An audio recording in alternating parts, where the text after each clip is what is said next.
Man, well, we got DeAndre Bonds back in the building. I don't know how, but y'all got me back. Here I go again. I'm dead. The first one was so great, we had to run it back. I appreciate that. Yeah. I got a lot of positive feedback from the first one as well.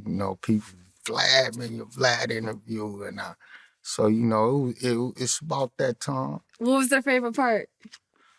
Oh, everything. Really, man. I had so many. I think they cut it up in like 6 pieces or 7 pieces, but each one of them was positive. It was absolute, and it was honest. So what more can you do?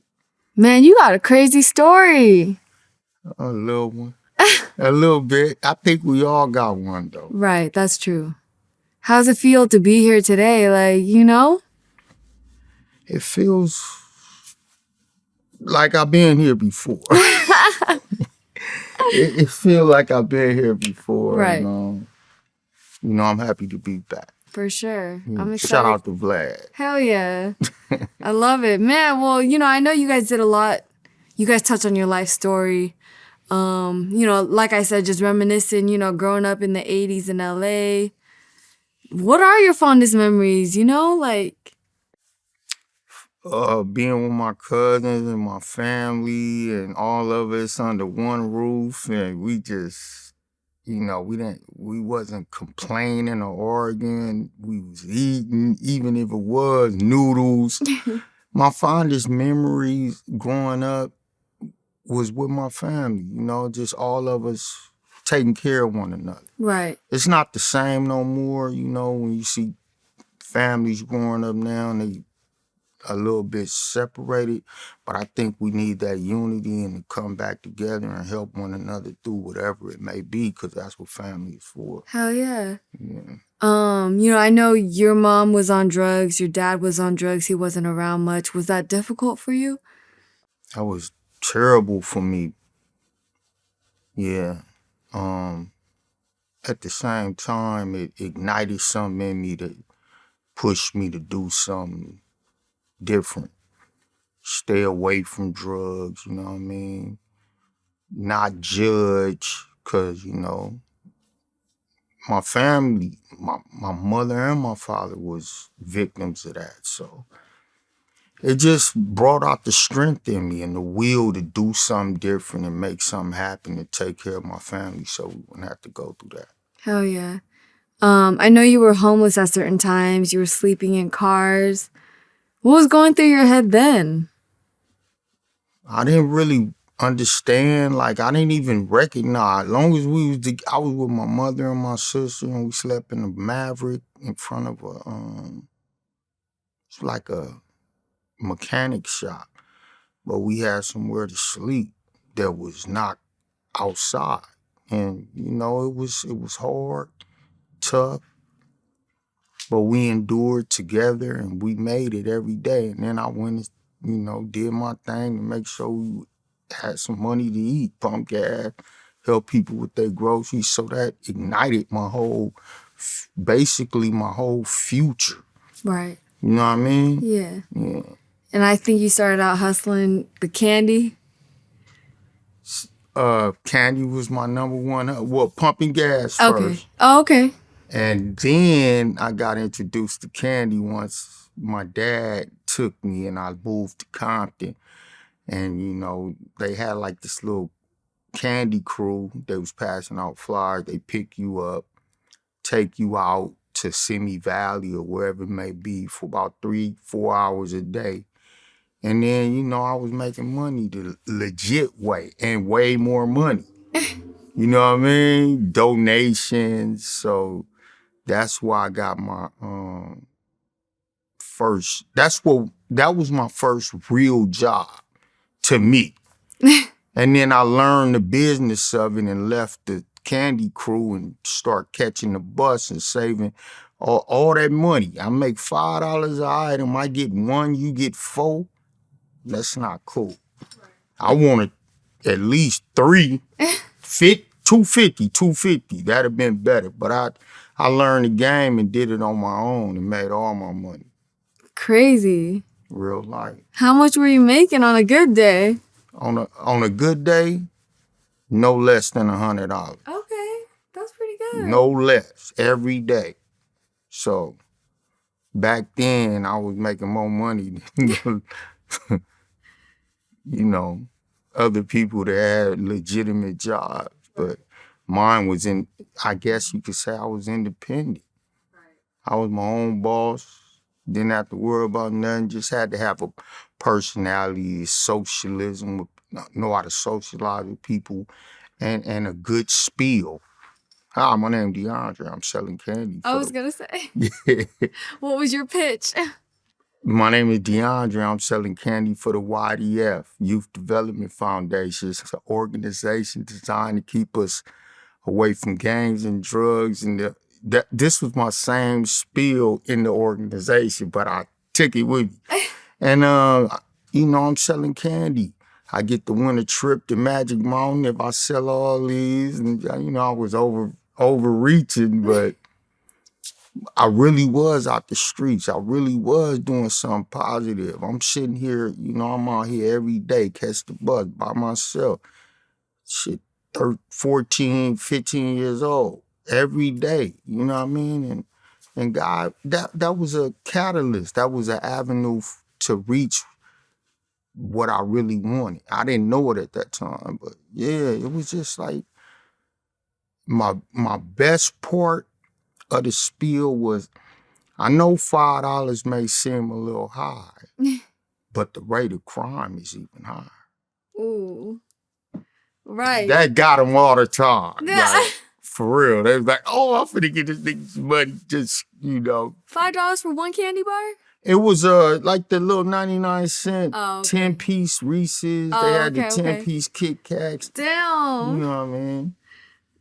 That must be nostalgic to see those candy bars in the stores and whatnot. And be able to buy them and go sell them for more and get paid real life. That is absolutely nostalgic. Right. And at the end of the day, you get to count your money and be like, shit, I spent $20 and just made $150 with donations. So it's like, that's what I was doing. Right. And I think one of the ladies you were trying to sell candy to was a talent agent. Mimi Meyer. Oh, yeah. Shout out to her. Mimi Meyer, Angel City Talent. And I used to go in her office every day on Sunset Boulevard. It was like a complex with a lot of different offices.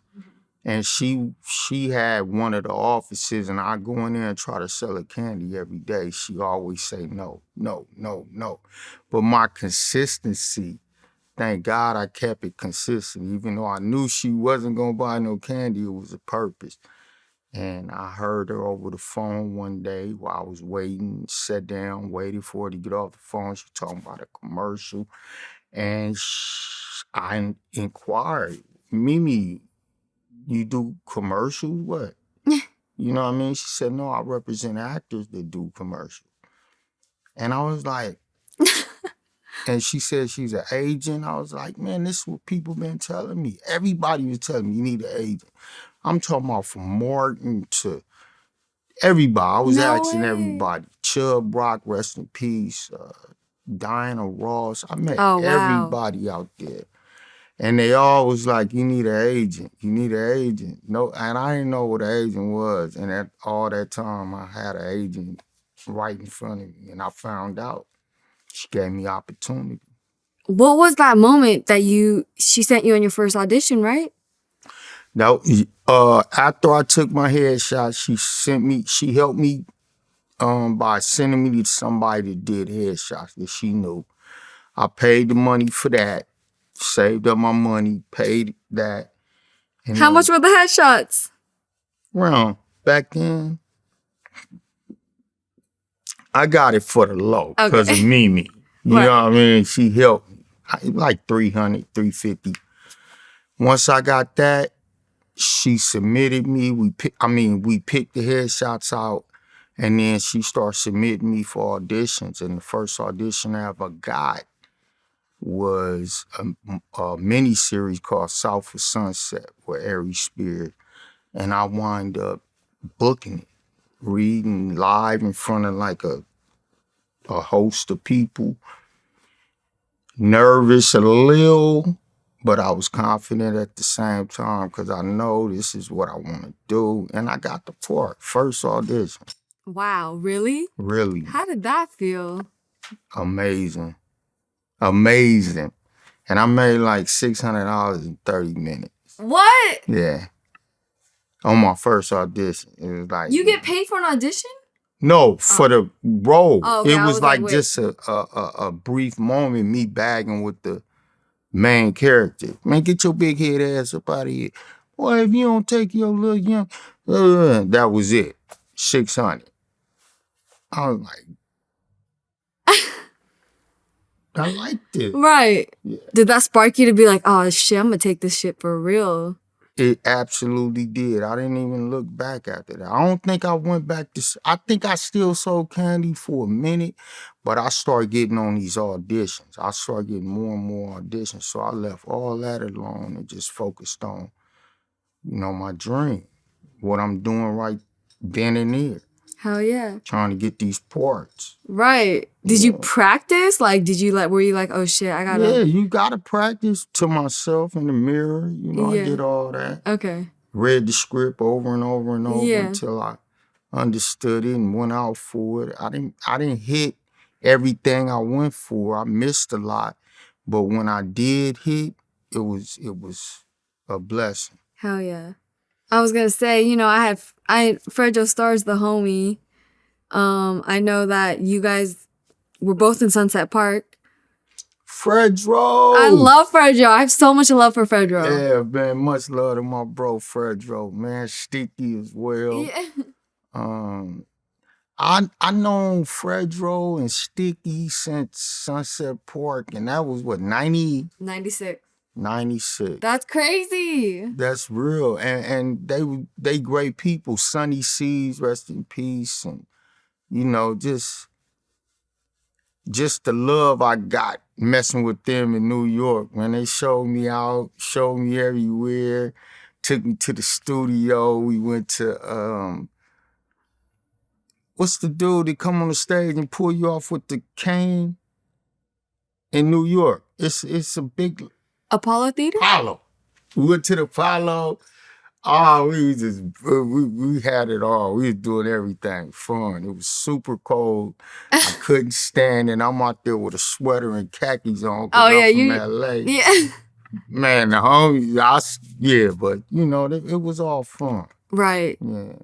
Do you have? Because Fredro told me a funny ass story about being at the Sunset Park premiere and Tupac was behind him, like laughing and throwing popcorn in the air. Do you have any memories from that premiere? I was at that premiere, and Tupac was there, and he was A1 as far as his spirit, his personality, and at the same time he was really Tupac now. He done evolved, and he just got out of prison. He had got shot, but at the premiere he was just he gave love to my mother, me.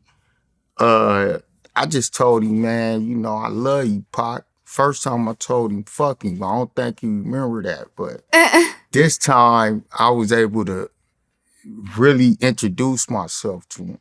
Right. He gave me love, gave me a hug, and was like, man, and told, let his mom in. That shit meant everything to me. Y'all had met before then, though, right? Briefly. Okay. I was selling candy. Pac didn't want to buy none. I got a little vexed.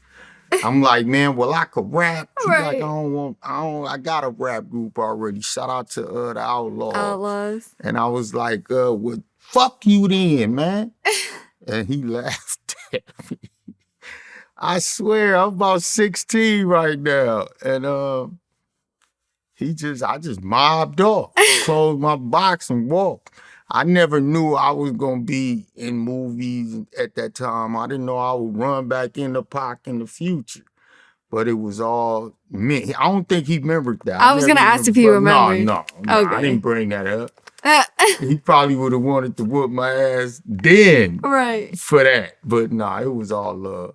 That's Pac hilarious. is the greatest. Was he Pac then when you were trying to sell him candy? He was still that real. That real. Yeah. He ain't never been fake. I never known him to do nothing fake or be fake. Right. You know what I mean? He just him. He was Pac. He always been Pac. Mm-hmm. You know? For sure. And were you serious about the rapping?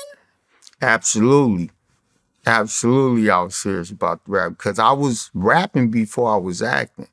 I used to be in the studio and trying to do it, however, it wasn't hitting the way that I expected it to. So I was doing movies, wound up meeting my agent after that, and that was working for me. I was getting money. I wasn't getting no money rapping.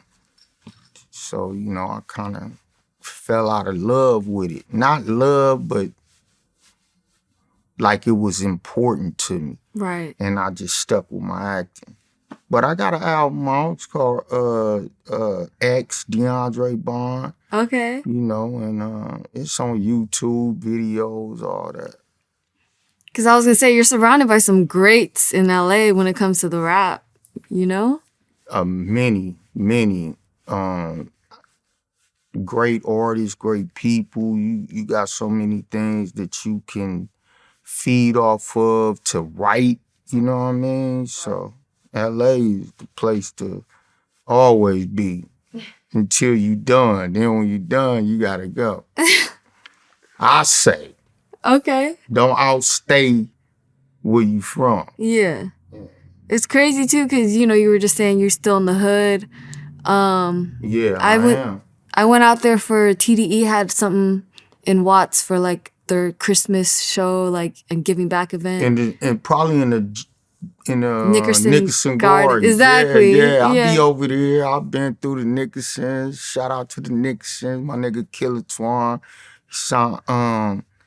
From the Jordan Downs, Nickersons, I've been through all that. Right. Got people from all over. LA, Compton, Watts, Inglewood. Real people that, I've been through all that. I lived there, and I'm comfortable. I'm not gonna say comfortable, but I identify better with where I'm from than, I've been out, moved out, tried it a couple years, and it wasn't the same as home. Right. Yeah. How does it feel to see people like Kendrick and the TDE movement just go to the mainstream? It's not surprising to me because there's so much talent in the community. You know what I mean? And TDE, Kendrick, they goats. They doing this. They opening up avenues. My nigga Devi 2G, shout out there. Real life. It's just I think it's already aligned. It's everything is aligned for us. All we gotta do is be who we are and manifest it. Hell yeah. Man, well, I believe, well, actually, yeah, I don't think Vlad covered this last time, but you actually got shot 3 times being in the wrong place at the wrong time. I got shot 3 times in one incident. Oh my gosh. Yeah, so I was at the wrong place at the wrong time. I had on the wrong colors. No way. Yeah, and that's crazy. Yeah, dude jumped out, chased me down, turned around, and before I could say I don't bang or something like that, or what's going on, man, what's happening? La, la, la, la, la, la, la, la. Everything slowed down. I'm counting the shells coming out the side of the gun, and I didn't even know I was hit until it went numb? One hit me and it knocked me off my feet. Oh my God. And when it knocked me off my feet, a voice said, "Play dead." So I played dead, but I still looking. Looked at me, turned around and ran. I didn't know I was shot. I didn't even feel the shot till afterwards. and it burned like hell, and there was so many bullet holes right behind me. Like angels, God Almighty had my back. And I was shot like twice in the calf, Oh once in my the thigh, one went under my private, had a scab under there bleeding, and it got stuck in my ass. It didn't come out on the other side. So I had that bullet in me around 13, 14 years before it Oh my came out. gosh. I was in prison when it came out too. You felt it?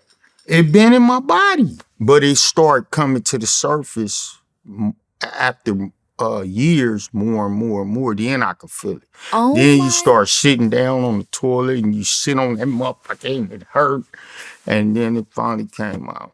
Does it protrude through the skin? It came out on its own, and while it was coming out, it was building scar tissue, I guess you could say, under it. So when it did come out, it wasn't no blood.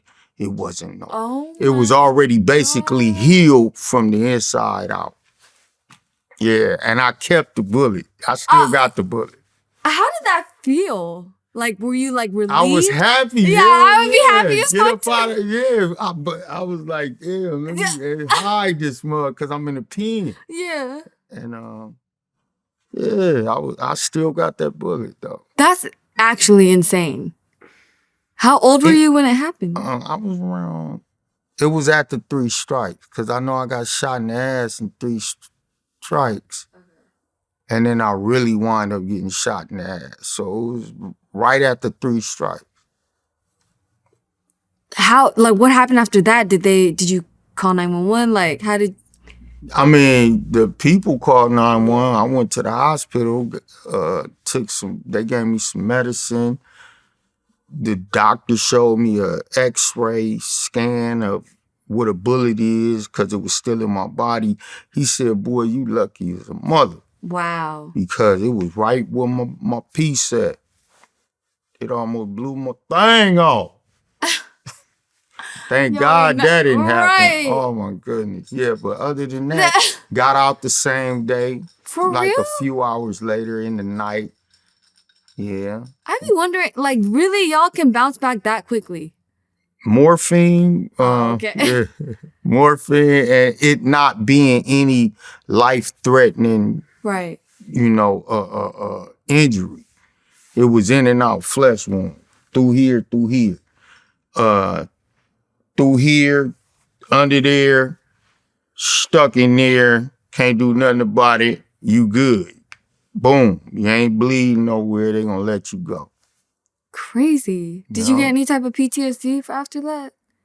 I think I got PTSD still from before that. Oh, okay. Just post-traumatic slave disorder. Right. How do you deal? How do you cope? Do you ever go to therapy? God. Okay. I respect it.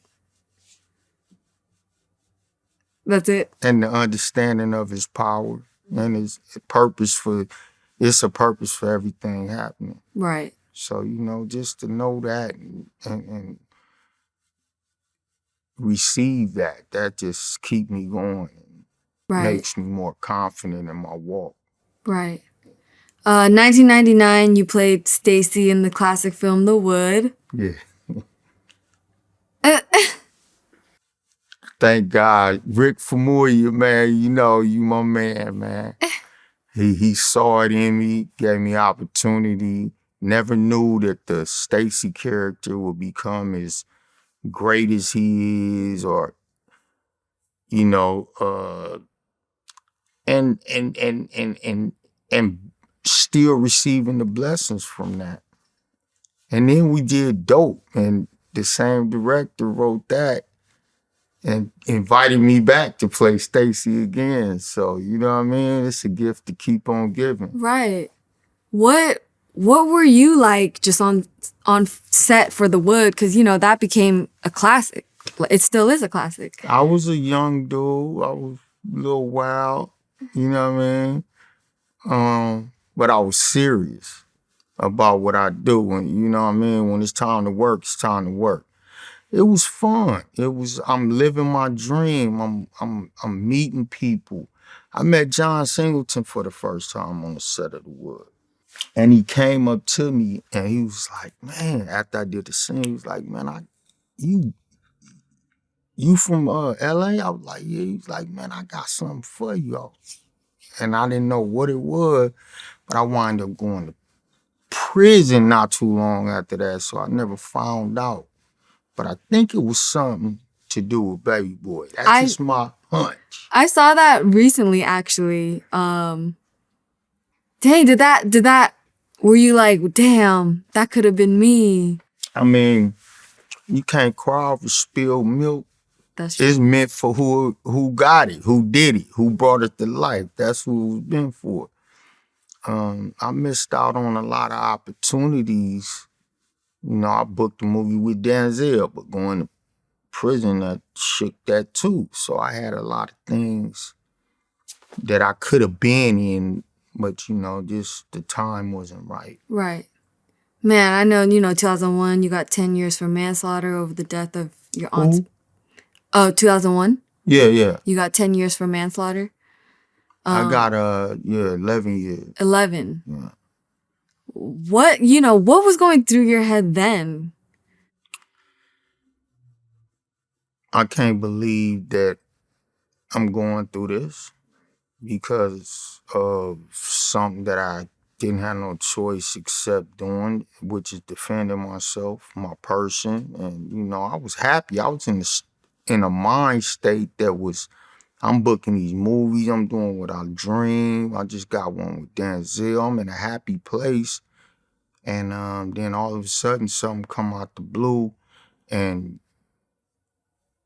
it alters your whole reality. Right. Yeah.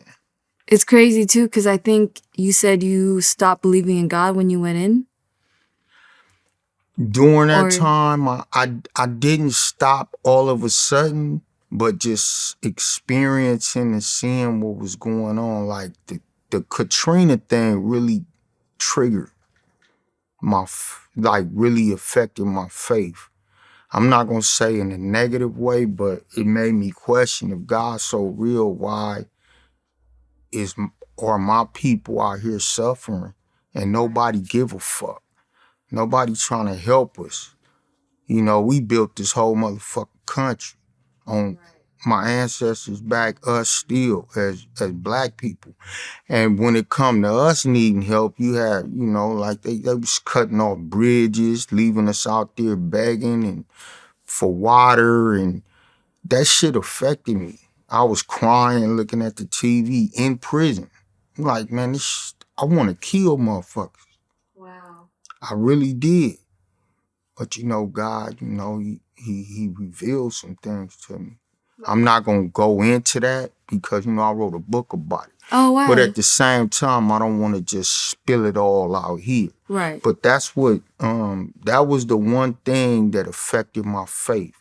However, once I was at the zero, which is the bottom, you ain't got nothing, that's when God will reveal who he is to you. Right. He can't just come to you and open up to you. You gotta be looking, searching, saying fuck him, he ain't real, excuse my language. And then be serious about it and he'll open up things to show you how absolutely true and real he is and what you going through all this for is for. Right. So how did you regain your faith back? Studying, reading, listening. You know, I started opening up books, and then through that, more things were being revealed to me. You know, I read Message to the Black Man, Our Savior Has Arrived, The Theology of Time. I was seeking. I wanted to know who God is. I don't care what it was. I was reading all kind of books. But the books I was reading at first never was opening up things to me. You know what I mean? Yeah. So, yeah, that's that. Let me just say that's how it started. Have you read, did you ever read before you went to prison? I didn't read as much as I should have, but I knew how to read. Yeah. But in prison, you got the time and nothing else to do. You can be out there playing dice or dominoes or, exercising or, handball. I just want to stay in the cell and read, listen to, tapes, knowledge tapes. Right. Yeah. Yeah, I had Freeway Rick Ross on my show, and it was just crazy because he learned how to read and write in prison. That's like a college. I mean, I look at it as a college for especially me, because I wasn't thinking about nothing on the streets. I didn't graduate high school. I never had a degree, GED, none of that. So God was like, let me sit your ass down and teach you something real quick. And that's what happened. Right. That's what I think happened. Right. And I took advantage of it. Instead Right. of playing up in there, I was building myself and learning myself and my people. And Man, like were you counting the days? Like, when you have that long of a sentence, like. you start counting after I think you do half of it. Okay.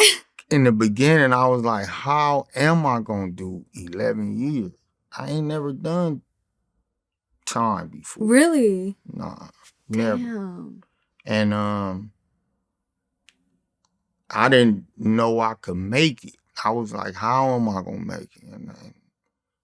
And he just, one day at a time, then a year passed, 2 years passed, 3, 4, 5, 6, and then your points get lower. So they take you to a lower minimum yard. Wow. And they got cell phones. You finally get, oh my God. It just, that's when I started, exercising and preparing to get out, because I know I did the hard time. Right. The hard part over. Now it's Right. time to, get ready to go back home. Right. You actually found out about Snowfall while you were in prison? Yes. This was 2016. I did 2016. After I got out the first time, I went back. Okay. So I got a violation. I was on parole. They gave me a violation and gave me 32 months with, like, I think it was half. So I had to do it was like 32 months. But I had to do like a portion of that, which is like 18, 19 months. And that's when I found out about Snowfall. I'm in there and it comes on. And I was like, and it's John Singleton, the creator and I said, man, I'm finna get out and get on that motherfucker. You manifested that? I'd be damned if I didn't. Wow. I told everybody in there, I'm gonna be on Snowfall. Check me out. And when I got out, I got an audition for Snowfall. I had kept in touch with John Singleton through emails through the years that I was in there. Yeah, so, and then I went back and he found out and I was like, but I still got another opportunity. It was only a violation. That was harder than the first time. Really? The 9 years, 7 months. The violation was, I'm in there sweating. I'm in there toe up. It hurt. It hurt. I couldn't believe it. I'm back in this piece. What happened? I had a knife on me that wasn't like this. It wasn't in a sheath and it was not legal. I had a kitchen knife stuck in my pants and the police pulled me over. Oh my God. Yeah, that's why I got violated. I wasn't supposed to have a knife either because I was on parole. Right. I'm not on parole now, so I'm legally able to carry a knife, as long as it's, you know what I mean? Yeah. Yeah. Man, because, 2011, you finished serving your, it was like 9 years and some change, right? 9 years, 7 months, 22 days. And then, I stayed out for about 6 years before I went back. Wow. Yeah. And then how long were you in there for that? Like 20 months. Damn. Yeah, that was the worst part, though, of the whole time. It was crazy. Damn, I'm sorry. I hate prison. Yo, I'm so sorry. That's crazy. That's all right. Don't be sorry. Yeah. I mean, I'm sorry, but I'm not sorry. I'm thankful as well because it always instilled something in me that I need for that time. Hell yeah. Yeah. Because you've been out of prison about the same time you were in prison. Do you feel like you fully adjusted? Right now, I've been out, but yeah, I absolutely. Because when I first got out in 2011, I stayed out 6 years. Made my son, and about 4 years after I was out, conceived my son. Then went back to prison. So now I'm going through it without my son, without my girl, and it was different. It was totally different. And I've been out since then and taking care of my responsibilities and doing what I still love and, you know. Yeah. Were they able to visit you, though? They came and visit me I think like once every month. Once or twice once, because you only get one day. And it was 4. I stay in LA and the prison was in past Lancaster. It's called, it was like a new prison. I forgot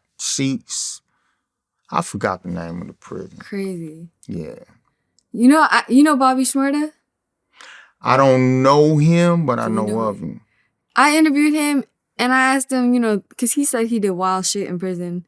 He said he was getting head in the jail visits. I got some head. Yeah. This was on the first time, though. Okay. This wasn't on the second time, but on the first time, yeah, you try to do a lot you get away with a lot too if you got the heart to do it. But if you get caught, that's some whole other stuff. Yeah, I didn't get to come. Excuse, damn, why we going deep in this? Let me leave this alone right here. Yeah, it happened. Yeah. Because Bobby said, like, some guards would be cool, and then some guards would be like, Mr. Pollock, pull your pants up. Yeah. So many guards up in there, Yeah. females, they used to come on my cell showing me, like, do things at the desk so you could see from your cell. Stop! They know what they doing. Yeah, they love that. Certain people can get away with that. I was one of those that, hey, what's happening? Yeah, I kissed the nurse before. Oh my gosh. You had what? Had phone numbers, they playing on the phone while you and in the pen and they work there. Yeah. That's funny. I never did nothing though, like physically got down because it's kind of hard. The little shit, that shit turned, it works. It happens. And the head part, that wasn't from no prison employee. Right. That was somebody I knew that was visiting. Yeah.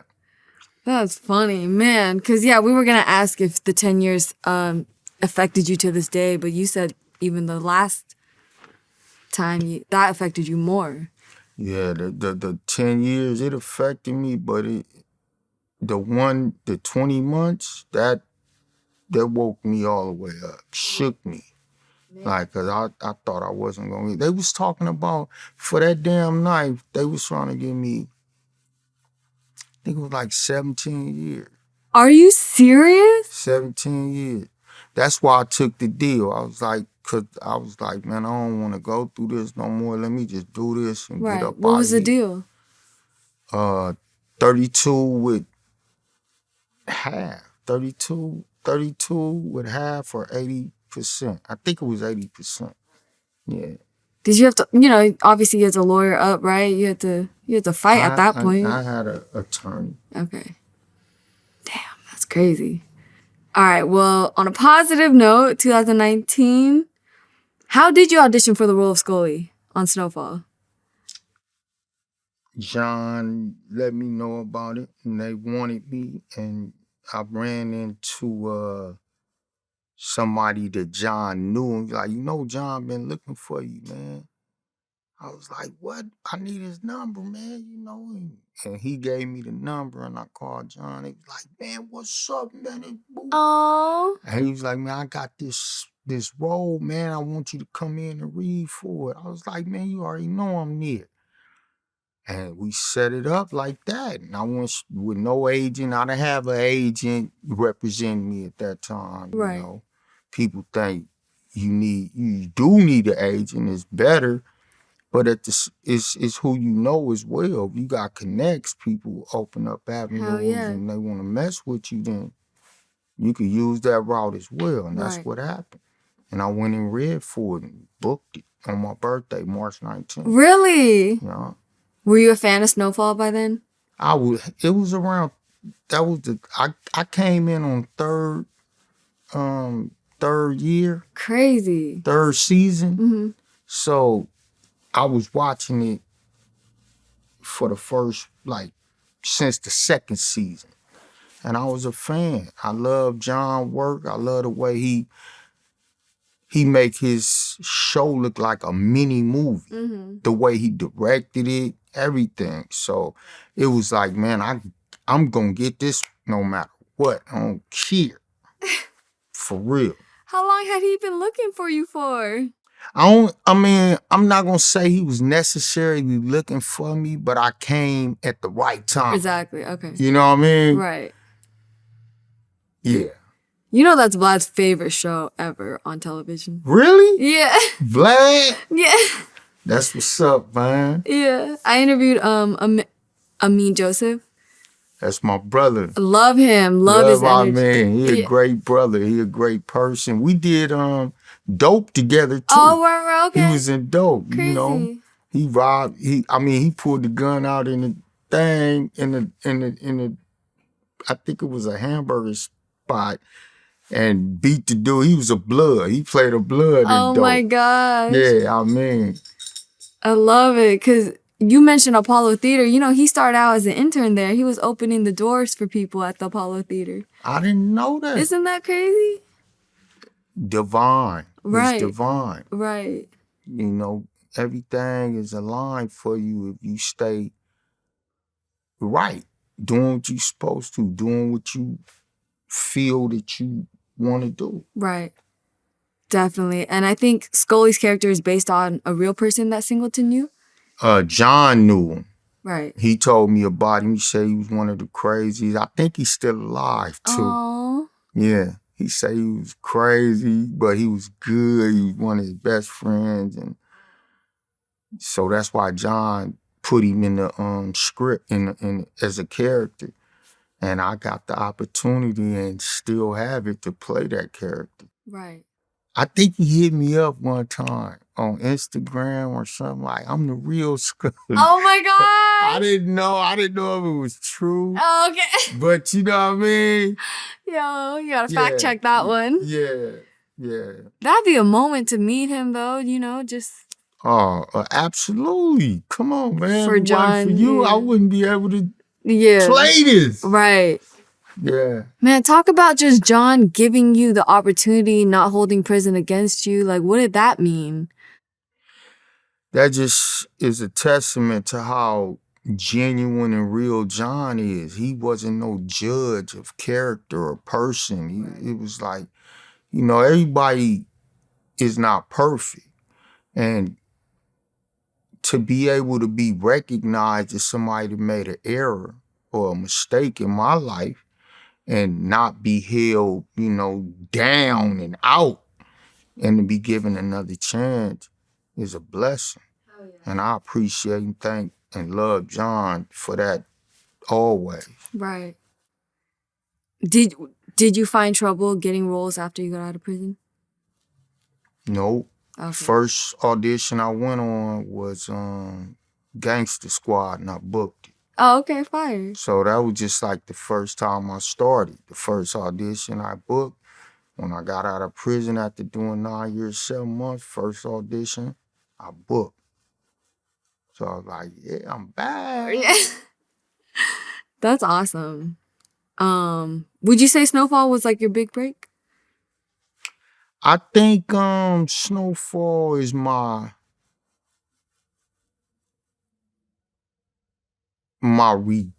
rejuvenating break. Like, it's refreshing. It's a new break. Right. You know what I mean? I think all my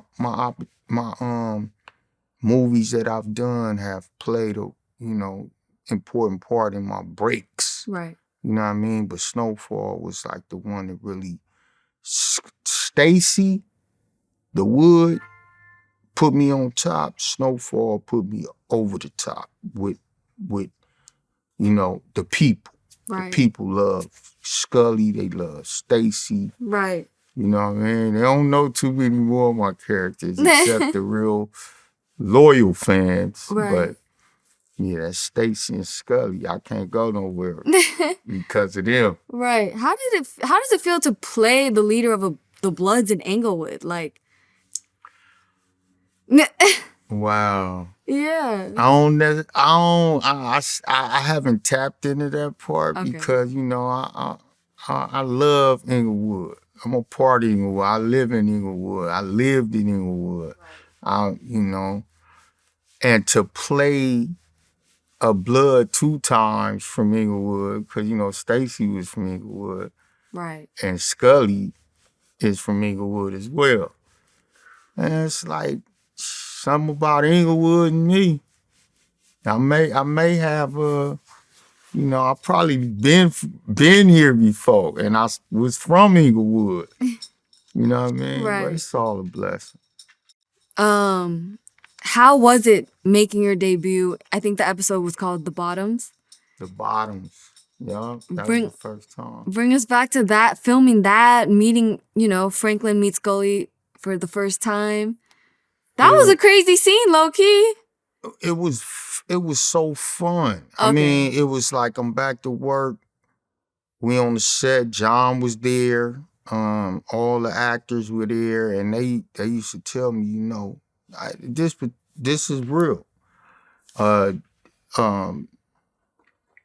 the actors, they were saying, John, Isaiah told me this, Damson said this, and it was all in private. John wanted you for this.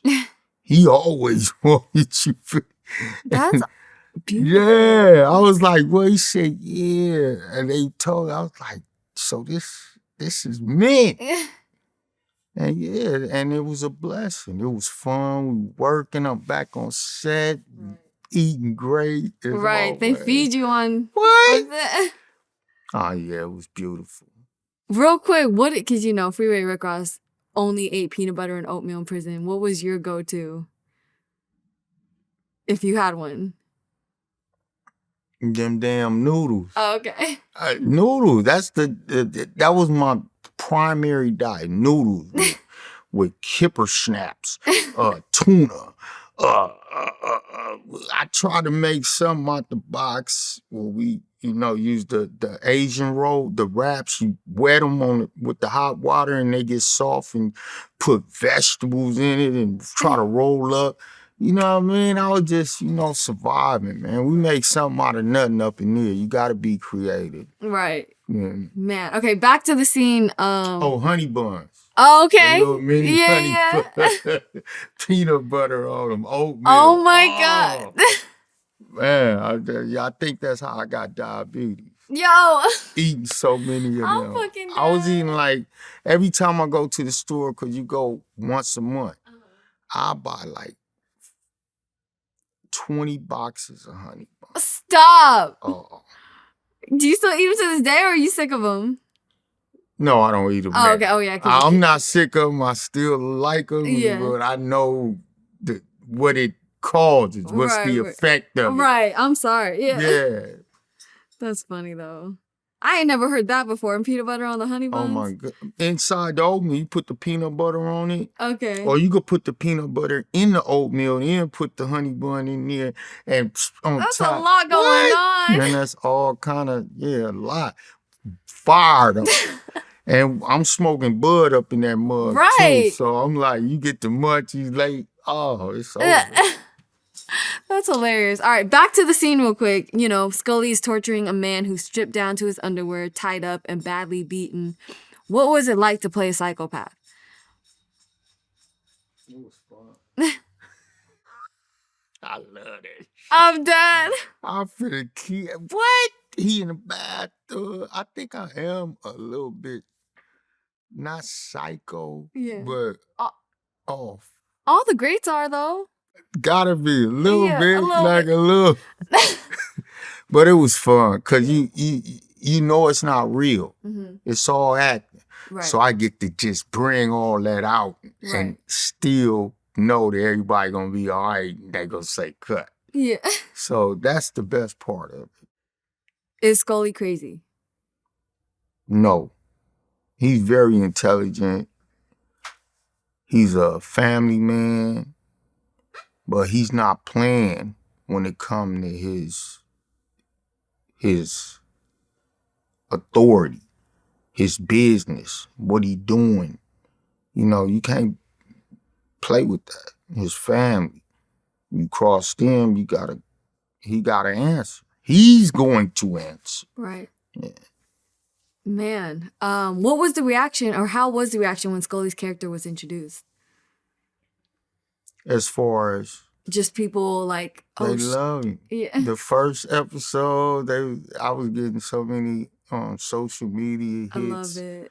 I think I had like 20,000 followers. No but after, way. No, after that episode, she must went up like 60,000, 30, 40, 50, 60, 70. It kept going up. I'm at like 100 or something thousand I followers. love it. Yeah. Were you liking it? Like, I didn't really know too much about social media, yeah. but my bro, Pac, love you, bro. Dank, you know the business. Hey, look, they keep me on, like, Okay. you know, because they savvy with Yeah. this. They know the internet. They know the Right. social media and the platforms and what it could produce and how you could utilize it to magnify not only your monetary, but, you know, your career. Right. Yeah, so I'm on TikTok now. Are you? TikTok. Yo. I swear I am. If you was to I'm see it, dead. you'll laugh. I'll be doing some way out cool shit though. Right. You popping on TikTok too? I got about 15,000 and Okay. I only been on there like 3 weeks. Okay. 4 weeks. I love it. Yeah. That sounds But fun. that's cool. It's Right. another platform. Right. And then, obviously the pandemic happened.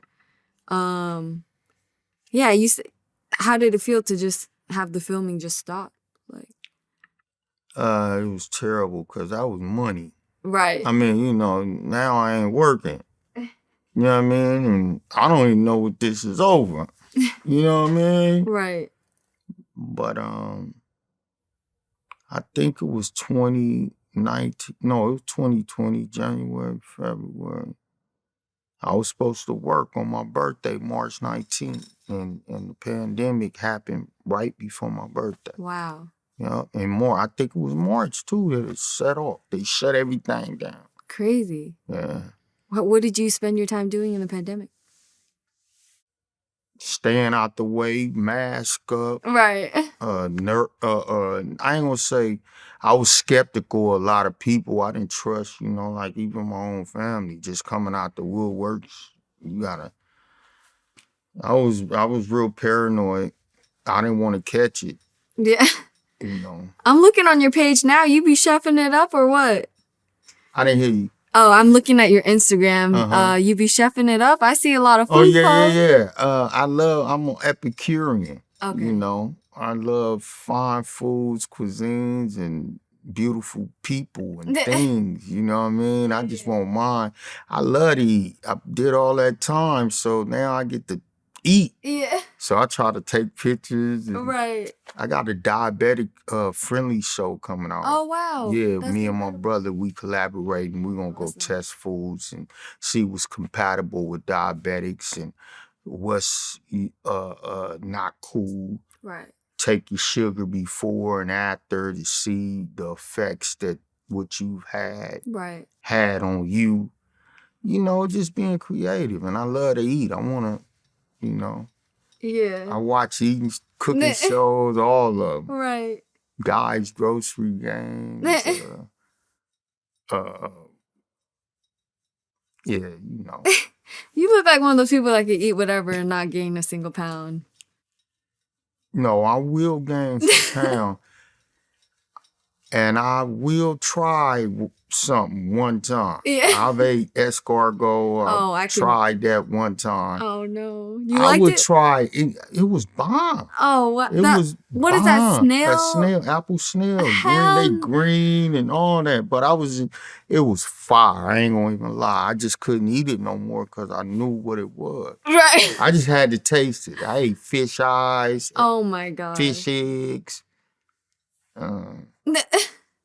Frog legs. Oh my gosh. Oh my goodness. Yo. I tried. I ain't never ate. I think I tried Rocky Mountain oyster. I ain't gonna even lie. So I'm like moving towards being vegan, but the one thing that I thought was fire was it crocodile? Have you had crocodile? Oh, I tried that. I never had crocodile. Yo, if it's like, cooked. Right? Yo. Yeah. I bet it is. You can't knock nothing unless you try. Yeah, that's true. You ever had a black man? No. Nah. My boyfriend's I'm black. messing with My you. boyfriend's Oh, black. so you know. Yeah.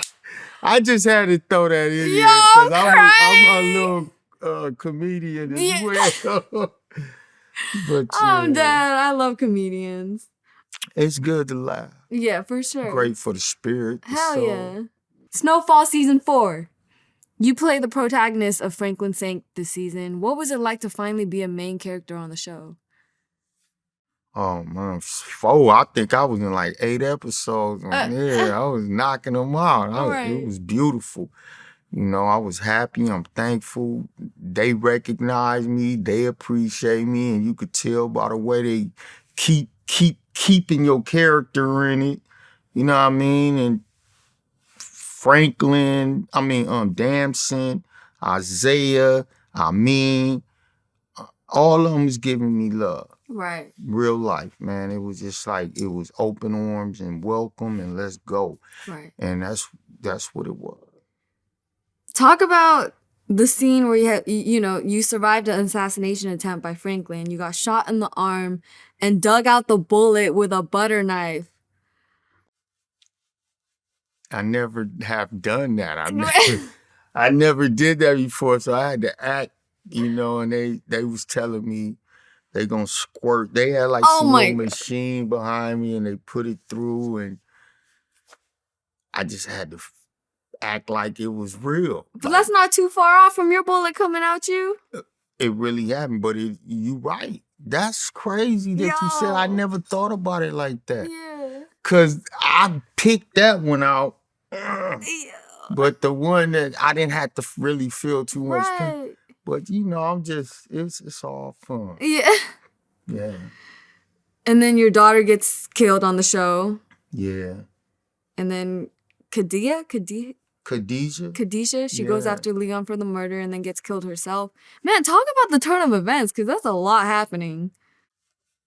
You just gotta be prepared and ready for anything, especially living that lifestyle that Scully lived, You could try, you could do everything, but you still in that game, anything can happen. Right. And then, losing the woman, my child first in the show, and then my child's mother. That was crazy. It was like 2 of the biggest episodes, I think. Yeah. Wild. Do you ever feel like you're getting typecasted, just playing a lot of like the gangsters? I'm playing the type of roles I'm supposed to play. How about that? Type me that way. I could do anything. However, I'm blessed with what I'm having and what I'm getting. For sure. And if that's what's paying the bills, that's what I'm doing. Right. Yeah. Hell yeah. Snowfall season 5. You cut off Cornrow's ear in an episode. This shit is wild. My bro, Core Kendricks. Hey, I apologize for cutting your ear off, bro. But, you got to make an example. That way everybody else will fall in line. They won't play with you or allow somebody to get next to you or yours. You know what I mean? It's supposed to be your head of security. Right. Tried to cut his damn ear off. I bet he listened now. Are you already filming season 6? Are you still a part of it? Yes, I'm still a part of it. Thank God. We haven't started back filming yet, but I think within the next month, Okay. we'll be back. How do you feel about Snowfall ending? I think this is the last season. I'm thankful for the 6 seasons. You know what I mean? Even though I wasn't a part of the whole 6, I'm thankful that it lasted that long. For a television series, that's a long time. I mean, especially nowadays. So, it ending, you know, I guess it's time and it's meant, but it's gonna be forever. Cause I'm sure it's gonna go it's gonna continue somewhere else, somewhere, you know. For sure. Yeah. Who are you most recognized for these days, Scully or Stacy? Stacy. Really? No way. Stacy. That's crazy. Everybody say you always gonna be Stacy. You Scully now, but you always gonna be Stacy. That's love. Yeah. I know you got your own Stacy cannabis line, right? Oh yeah, I do. High Park gas station. Hey. I love it. Oh yeah, let's see the back. Let's see the back. Okay, you see it? Yeah, he's moving the camera. Fire. Stacy OG. Wait, I'm gonna take a picture too. I love it. You know OG's my favorite, right? Man, I love that OG yeah. too. Real life. Right. And yeah, that's something different. This is something different that I'm starting. Me and my brother and I got 2 business partners involved in it, and it's gonna be something totally different. A1, the whole strain. We've been growing it for almost like 12 months now. That's what's up. You really putting time and effort into it. Yeah, to make my own. Yeah, you got to. If you want it to be original, how you gonna say OG and you not original? Yeah. You're not an original gangster. Right. You're not an original grower. Right. Come on. Real quick, you made a post about 50 Cent using a Suge Knight quote. If you don't want the executive producers all in the movie scenes, all on the TV screen, trying to steal the shine from the actors, come to Snowfall. Yeah. How did it feel to have 50 respond to that? It was beautiful. It was like 50 was saying, all right, yeah, I see you. You know what I mean? Right.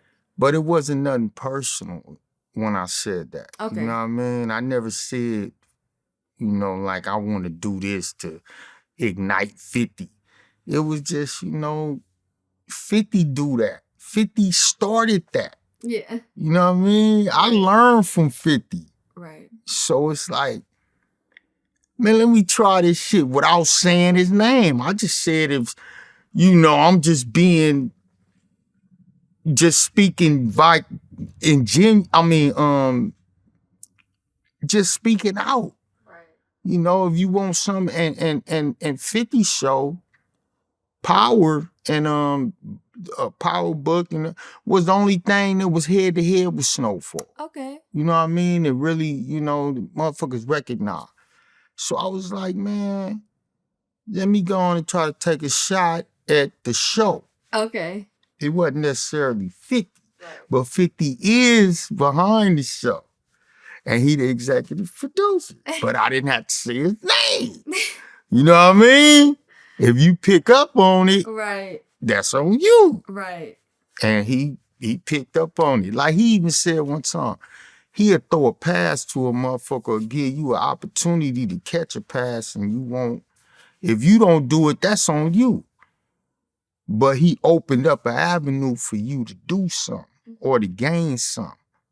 And that's what I did. That's all it was about. How did it, because I think, what did you think when 50 said, I loved it. Okay. I loved it. I got so many more followers, and man, I was like 50. I've been on 50. This is 50. I went out to New York and did that and all that. So okay, it wasn't nothing personal. Right. You know what I mean? And when 50 did that, I was happy. Right. Shit, I didn't take nothing personal from that. Like shit, he one of the greatest of all time. So if he know you, you know him, motherfucker. Right. Yeah. And Michael Rainey Jr. actually chimed in and said, "We all know why he loves Snowfall so much." Who said that? The Michael Rainey Jr. He plays Tariq in Power.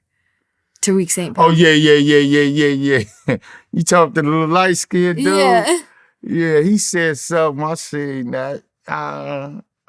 Why they love Power so much? I mean, what? Cause the dope.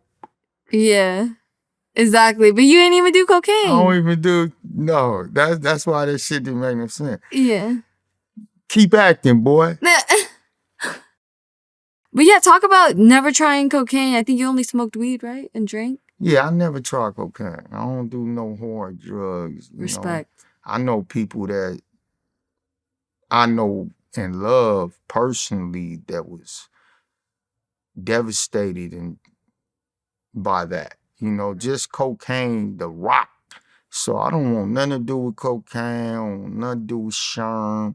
I don't want to be butt naked climbing trees and punching on shit. Right. I seen all that shit. Right.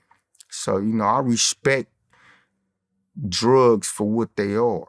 I love marijuana. That's all I've ever tried. It's all I've ever done. Right. I mean, I did mushroom. I tried mushrooms one time. I seen one-eyed snakes. Oh my gosh. Snakes coming out the ground. The wall was talking to me. And I was like, never again. And that's about it. Oh, ecstasy. Oh, I okay. tried ecstasy. Yo, I'm from the Bay, so we were thizzing in high school. Man, that X is no joke Right. either. Like, that shit had me thinking I was on top of the world. Oh, no. I don't even know what to say. I thought I can't mess with them type of drugs. Them motherfuckers affect me different, I think, than the normal people. Right. That's funny. Man, this year the Wood reboot was announced. I just heard about that. Vince Staples, Xavier Mills, Karen Obilum, Melvin Gregg will star in the pilot. How do you feel about that? I feel like I applaud them. Okay. You know what I mean? They working. It's more opportunities for people. And Richard T. Jones, one of the original cast members, Tamala Jones, she on there. Man, that's good. That's great. I applaud that. Maybe one day they'll be like, let's see if Stacy can come be on this mug, like Uncle Stacy. Yo, we were. I was gonna ask if you're involved in it at all. No, I'm not. Not right now. All right. But I'm never gonna say never. And after they see this Vlad interview, they're gonna be like, we need Uncle Stacy up in there. Come on, man. You gonna have me? I ain't crazy no more. Yeah. Now I'm a teacher or something. A protector, taking care of, OG, would you say? OG? OG, triple O. Now I'm a triple O. I love it. You have an 8-year-old son?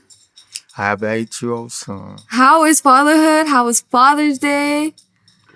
Fatherhood is amazing, man. Just to see him all the time and know that's me in another form, in a younger version of me. Oh, man, it's like nothing. That's my greatest gift ever. I wouldn't ask for nothing else. If I had to stop right now, I'd be thankful with my child. Yeah. Is he gonna be a little actor? Is he gonna be a little? He gonna be whatever he wanna be. Facts, that's true. I don't push him toward one thing or another. I know he's very intelligent. Right. He's super intelligent for age. Yeah. And that's all that matters to me. Healthy. Hell yeah. Yeah, he happy. Right. And you're engaged also? Congratulations. I am. Thank you. Yeah. And I got a great woman. Hell yeah. She backs me up. We've been together like 12 years. Oh, wow. How did y'all meet? I met her when I first got out of prison in 2011, around 6 months after, Crazy. at a Vons supermarket Stop! in Chatsworth. You shot your shot or what? I had to. Yeah. She pulled up and I was like, oh, I was on her. Opened the door for her. She was surprised and Oh my god. shot my shot and got the number and we talked and the rest is history. What a beautiful story, man. Thank you. Yeah. She's a beautiful woman. I love it. Spiritually, Hell yeah. motherly, you know what I mean? Yeah. Physically. I love all that. Was she like, oh shit, you're Stacy from the She didn't Wood? know me. Okay. And that was another plus, like, cause she didn't recognize who I was. I had to tell her. And she, checked me out and looked me up. And I think that gave her a little more initiative to give me opportunity. Right. And I'm thankful she gave me that, cause, you know, we got something beautiful from it. Yeah. I think you want to do more like family roles, right? You want to be more of a family man. Absolutely. And I'm headed in that direction right now. Right. Yeah. For I got sure. some movies coming out and I just booked another movie. Okay. So, you know, I'm just something gonna come where I can show my and I think this last one is gonna be something like that. For sure. It's just, you know, time and patience. Hell yeah. I love it. You actually said, I think Regina King is going to be the next John Singleton. Can you explain? She has a lot of education from John, personal, you know what I mean? And she's been through so many different roles and experienced things, and her directorial opportunities are gonna be like she's just brilliant. She's an actress, she's a director, she's a writer, she makes it seem like she from the hood too. She can identify with all types of genres and things that people are going through and connect on every level with actresses and actors. And that's what it takes for people to be comfortable with you and listen to you and you to understand the backside of the camera as well as the front. You know what I mean? She knows both. And I think she gonna be she gonna probably, if not, you know, I want to see bigger. You know what I mean? But I believe in her. I love it. Real quick, you know, just LA, the trial for Nipsey's killer, Eric Holder, will be over by the time this comes out. Well, your first interview was right after Nipsey's murder. You were actually wearing a Crenshaw shirt. How do you feel about the trial? I haven't been watching the trial. How I feel about Eric Holder is something that is neither here nor there, because my feelings ain't gonna help us or save him or stop anything that he's going through right now. So I'd rather keep that to myself. Plus, you know, if you live by the gun, you know what I mean? If you you dabble in that life, whatever happens is meant for you. I can't say shit about it. What I do when I go through what I went through, I had to go through that because I did that. I chose that. So now he got to answer for that, whatever it may be. Right. Nipsey's friend Cowboy took the stand to discuss Nipsey's last conversation with Eric Holder before he killed him. Some people have been criticizing Cowboy for taking the stand. How do you feel about that? I don't criticize him for nothing. Like I said, I don't know the relationship Cowboy and Nipsey had. And if that's the way he felt that like he needed to do, then that's what he needed to do. That's what was done. And I'm gonna leave that there. Right. Do you think that the street codes of people not cooperating with police is helpful or hurtful to communities with high crime rates? Police don't cooperate and help people in communities with high or low crime rate. I think if anything, we should police our own communities like we used to. Like if I was caught ditching growing up, the whole community would whoop my ass and send me home and make sure my mama know, and then I get another ass whooping. So it kept me right. Police, I don't think the police care about anything that's going on in the hood, and I don't give a fuck about the police. And I'm gonna leave that there. I hear you. Respect. Well, one of the questions was if Eric Holder got life in prison, how would you feel? I wouldn't feel nothing. That's on him. He will have to feel that. Right. I'm not gonna waste my energy feeling nothing. I mean, he got badly beaten in jail. Did you see that? He got stitches in his head from a razor. Yeah, I saw that. What was your reaction? Well, could have been worse. True. Real quick, obviously Young Thug and Gunna's YSL case is still happening. How do you feel about hip-hop lyrics being used in cases? They say whatever you say against you can be used against you in the court of law. So I would say when you doing things, don't say shit if it's wrong. I wouldn't speak on nothing I do if I was doing it and I know it's illegal. I wouldn't especially not put it on no rap. You know what I mean? So hopefully they learn from that and really know that these people are serious about what you say can be used against you in the court of law. Right. Yeah, so. Speaking of, thoughts on R. Kelly getting 30 years? Live by the gun, die by the gun. Getting all that pussy, singing about it, and doing it to them young, underage girls over and over and don't learn from it, sooner or later it'll catch up with you. Right. Facts. Man, we're going to end on this note. What can we expect from the autobiography of DeAndre Bonds? Woo! You Yo. can expect a movie to come from that. Absolutely. The book, not too many people like to read, but they hopefully will read this one. And, I'm executive producing it.